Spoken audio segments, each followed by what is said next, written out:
Ministri i Punëve të Jashtme Igli Hasani ka pritur në një takim zyrtar në Tiranë homologun çek Jan Lipavaski. Hasani tha se Shqipëria dhe Çekia, si dy vende anëtare të NATO-s, shprehen mbështetje të vazhdueshme për Ukrainën deri në momentin e arritjes së paqes dhe të ardhmes së sigurt. Për sa i përket agresionit rus ndaj Ukrainës, ne ritheksuam për krajin ton pa lëkundur. Për popullin e Ukrainës, luftën e drejtë për mbrojtjen e sovranitetit dhe integritetit territorial të vendit.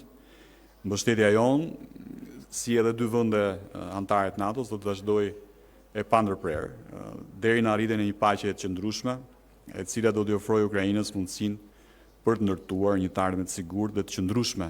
Hasani theksoi se në këtë takim të rëndësishëm u diskutua ecuria e Shqipërisë drejt Bashkimit Evropian. Të shpreh mirënjohjen tonë thellë për mbështetjen e pakursyer që Republika Çeke ka ofruar dhe vazhdon të ofrojë për Shqipërinë në procesin tonë të integrimit në Bashkimin Evropian.